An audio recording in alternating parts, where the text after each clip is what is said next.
Detrás del mundo que conocemos, detrás del telón de lo cotidiano, detrás de lo aparente, lo visible y hasta lo creíble, escondidas entre líneas están las historias perdidas.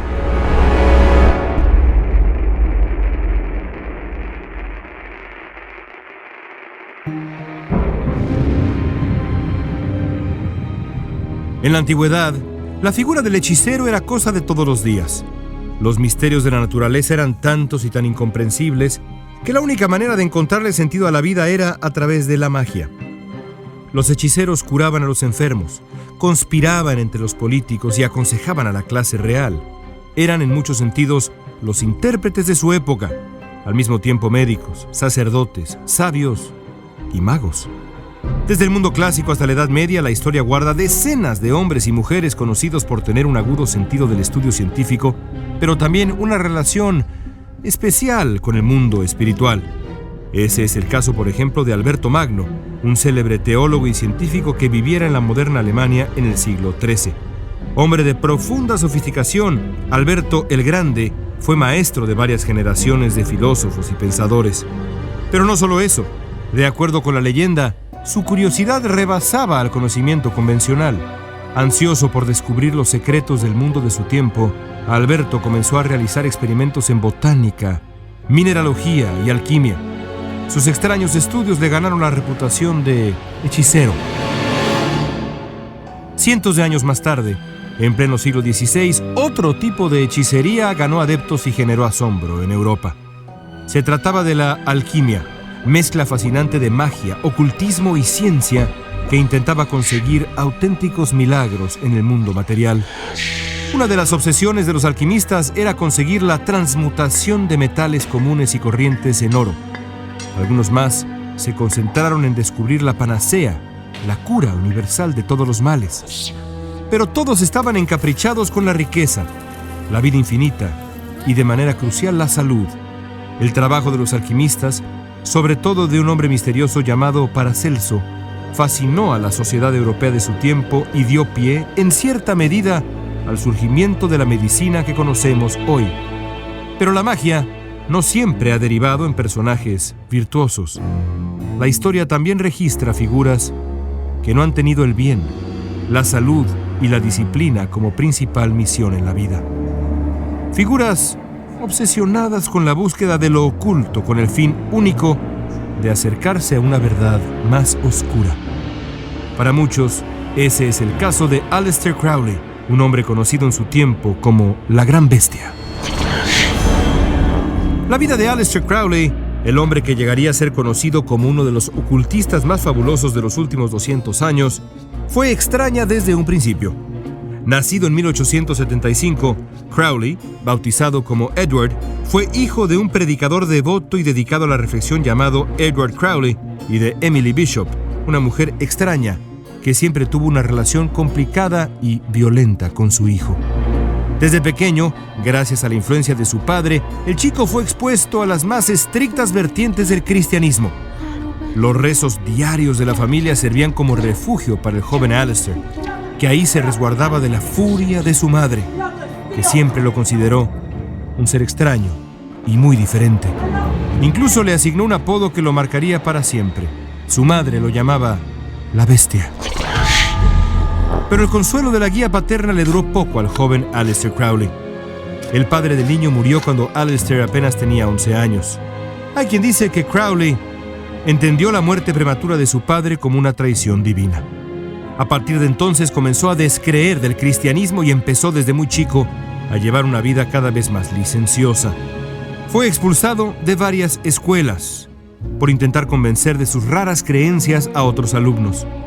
En plena era victoriana en Inglaterra, tiempo regido por un estricto código moral, Crowley poco a poco comenzó a hacerse de una fama perturbadora. Se rodeó de amistades impropias para la época. Así llegó a la universidad. Ahí cambió Edward, su nombre original, por el de Aleister, y se dedicó a afinar su visión de la vida, estudiando no solo literatura, sino misticismo. Al mismo tiempo que llevaba una vida sexual atrevida, Crowley comenzó a tener visiones.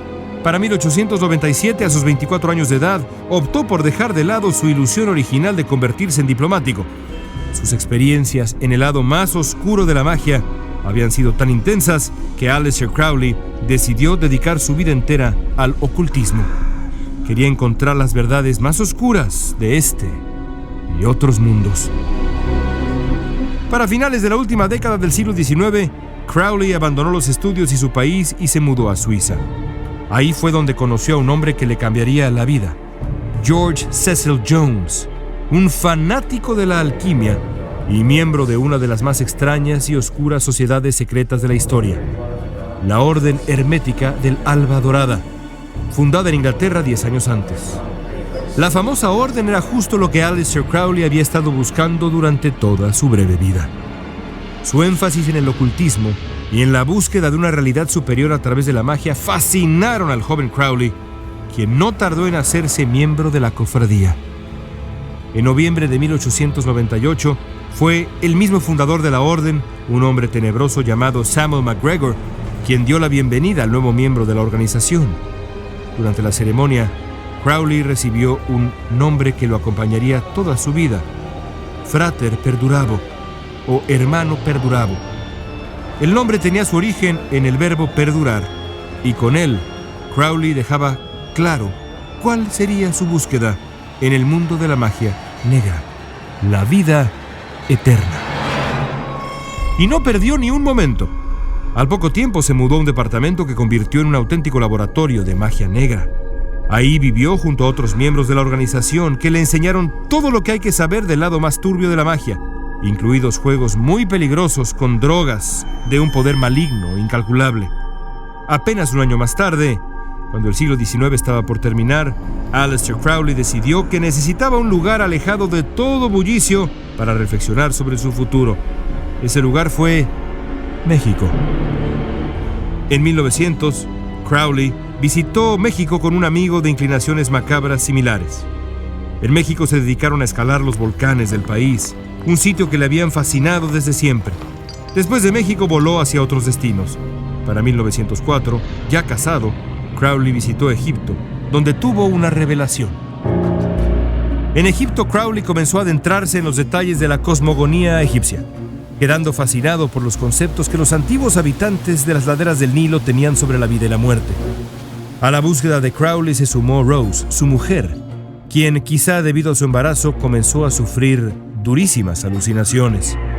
Rose Crowley empezó a insistirle a su marido que algo o alguien lo estaba esperando. Fue hasta marzo cuando Crowley comprendió a qué se refería su joven esposa. Después de visitar una serie de ruinas egipcias, el brujo inglés se dio a la tarea de intentar comunicarse con las deidades de la antiquísima cultura que lo rodeaba. La historia cuenta que, para principios de abril de 1904, Crowley hizo contacto. De pronto, una voz que se identificaba como Aiwass, una suerte de deidad egipcia desconocida, comenzó a dictarle un libro de revelaciones religiosas.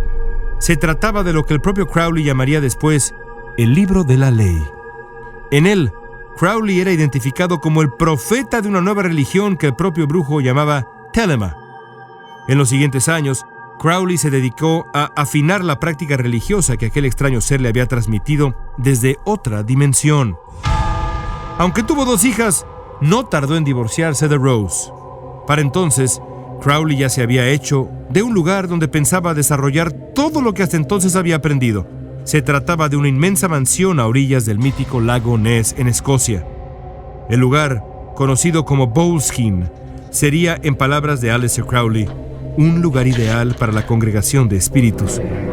La imponente Casa Negra de Boleskine, sede de la religión creada por un hombre perturbado, se convertiría en un sitio de rituales ocultos, supuesto satanismo y muchos episodios oscuros. A pesar de que Aleister Crowley, el mago satánico inglés conocido como la Gran Bestia, vivió buena parte de su vida viajando por el mundo, su leyenda está ligada de manera indeleble a la enorme mansión que compró en los límites del lago Ness, en el corazón de Escocia, a principios del siglo XX. La mansión de Boleskine estuvo rodeada de leyendas desde su construcción a finales del siglo XVIII.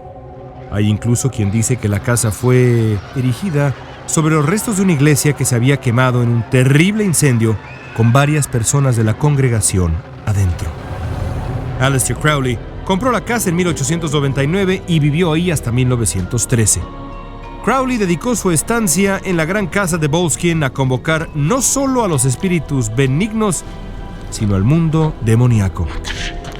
A través de una ceremonia conocida como Ritual Abramelin, registrado en libros de magia que datan del siglo XV, Crowley trató de comunicarse con espíritus de energía positiva. Para su desgracia, y de acuerdo con la leyenda de lo que sucedió en Boleskine, lo único que el brujo inglés logró convocar fueron fuerzas satánicas, de intenciones profundamente malvadas. Sombras comenzaron a llenar la casa.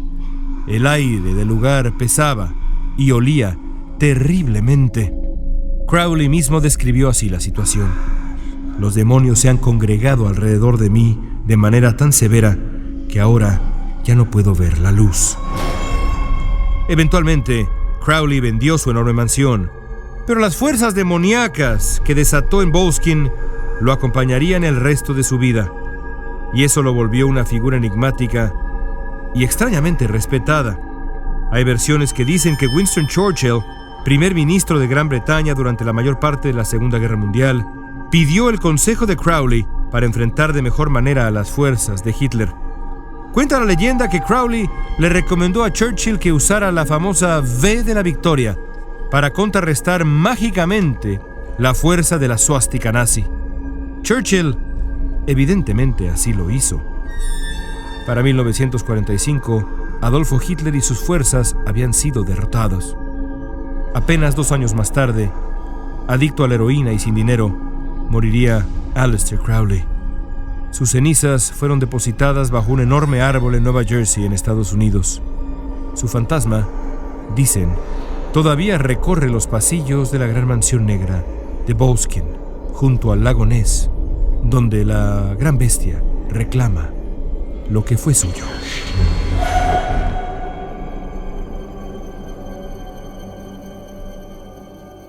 Esto fue Historias Perdidas, escrito y narrado por León Krause, editado por Guillermo Espinosa y Jorge Farías, producido por Daniel Krause.